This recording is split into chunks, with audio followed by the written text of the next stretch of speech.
이게 이상하게 다이버워치인데 논산훈련소의 향기가 납니다. 다이버워치 하면 보통 럭셔리하거나 아니면 해군 장비 같은 느낌이 납니다. 그런데 이 녀석은 좀 다르죠. 다이얼에는 동그란 인덱스 안쪽으로 군용 24시간계 숫자가 써 있고 나토 스트랩에 전체적으로 육군이 떠오르는 초록색 컬러입니다. 이름은 네이비지만요. 그리고 꽤나 작은 사이즈의 쿼츠. 상당히 독특한 감성을 지닌 이 녀석은 해밀턴의 카키 네이비 스쿠바입니다.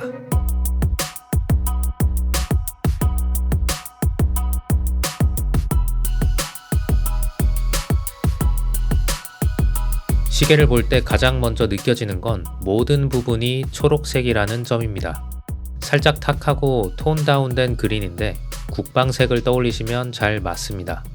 다이얼과 나토 밴드는 살짝 짙은 초록색인데 반해 베젤 인서트는 알루미늄 재질이라 색깔이 살짝 다릅니다. 노란색이 한 방울 추가된 듯한 초록색이고요. 초반 15분까지는 블랙 컬러와 1분 단위 마커로 강조했습니다. 다이얼을 볼 때 느껴지는 건 꽤나 무심하게 생긴 핸즈와 인덱스입니다. 논데이트다 보니 동서남북 4개의 삼각형 인덱스가 정갈하게 놓여 있고요. 그 사이에 8개의 동그란 다이버 인덱스가 있습니다. 모두 양각으로 이루어져 있고 새하얀 야광 도료가 채워져 있습니다. 다이버워치답게 뛰어난 시인성을 보여주는데 여기에 안쪽으로 24시간계 인덱스가 한 번 더 둘러져 있어서 밀리터리 감성도 확실히 느낄 수 있습니다. 4개의 삼각형 인덱스 안쪽 끝은 뾰족하게 끝나지 않고 평평하게 끊겨 있는데요. 시분침 역시 직선으로 점점 좁아지다가 마지막에 반듯하게 마무리합니다. 제가 예전에 리뷰한 그랜드 세이코의 칼침에서 정교한 칼의 날카로움이 느껴졌다면 반대로 이 시계에서는 마치 군용 장비의 장갑처럼 튼튼하고 안정적인 느낌을 받았습니다. 초침은 그 위를 뚝뚝 끊기면서 무심하게 지나갑니다.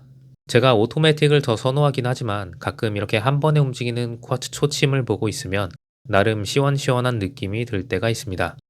초침 정렬은 맞았다가 조금씩 안 맞았다가 하는데 그랜드 세이코나 더 시티즌처럼 럭셔리 쿼츠가 아닌 한 이건 어쩔 수 없는 것 같습니다. 케이스와 스트랩은 어떨까요? 이 시계 가격이 87만 원인데 쿼츠 시계치고 너무 비싼 거 아니냐 하는 생각이 드실 수도 있습니다. 저도 어느 정도는 그렇게 생각을 하는데요. 그래도 가격대가 있는 만큼 만듦새는 꽤 괜찮습니다. 케이스 브러싱이 상당히 촘촘하고 깨끗하게 돼 있고 모서리들을 너무 뭉툭하지도 또 너무 날카롭지도 않게 적당히 고급스러운 마감을 보여줍니다. 참고로 베젤은 60클릭이고요. 베젤 톱니가 유광 폴리싱 돼 있어서 테두리가 반짝거리고 또 거기서 고급스러움이 느껴집니다만 그만큼 손가락에서는 잘 미끄러집니다. 그래서 베젤 톱니에 각이 좀 더 살아있는 것도 좋았을 것 같은데요. 특히나 이 시계는 화려함보다는 터프한 감성을 주는 시계이기 때문입니다. 두께는 11mm가 채 되지 않지만 쿼츠인 걸 감안하고 또 케이스 직경 37mm가 가지는 비율을 고려했을 때는 그다지 얇다고 느껴지지는 않습니다. 거기에 나토 스트랩 특성상 밴드 두께까지 손목에 추가로 올려지기 때문에 손목에 얇게 착 달라붙는 쿼츠 시계를 기대하신다면 조금 실망하실 수도 있습니다. 다만 절대적인 수치 자체가 그리 부담스럽지 않고 또 사이즈 역시 작은 편이기 때문에 실사용하면서 크기, 두께, 착용감 그 어느 것도 전혀 부담을 주지는 않았습니다. 확실히 컴팩트 워치가 맞습니다. 저는 스트랩을 보면서 의외의 퀄리티를 느꼈는데요. 기본적으로 해밀턴의 나토 스트랩이 꽤 준수한 착용감과 품질을 보여주는 것도 장점이지만 나토 스트랩 버전으로 판매되는 모델답게 스트랩에 신경을 많이 썼습니다. 각지게 마무리한 금속 부분과 사각형의 버클로 터프함을 줬고요. 특히 만족스러운 점은 스트랩 끝을 금속을 덧대 마무리해서 시계가 자주 차고 풀리더라도 스트랩 끝이 해지지 않는다는 점입니다. 나토 스트랩은 아무래도 브레이슬릿에 비해 소모품이라는 느낌이 강하지만 충분히 오래 쓸 수 있는 내구성이 느껴질 만큼 잘 만들었다고 생각합니다. 하지만 아쉬워할 만한 점도 존재합니다.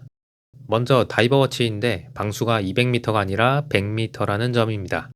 다만 100m 방수 능력이면 일상생활과 가벼운 해상 활동을 충분히 즐길 수 있는 수준이고요. 저에게 좀 더 아쉬운 건 베젤 인서트 12시 방향에 야광이 없다는 점입니다. 12시 야광이 없다는 점 때문에 이 시계의 툴워치로서의 매력이 좀 반감되는 느낌을 받았는데요.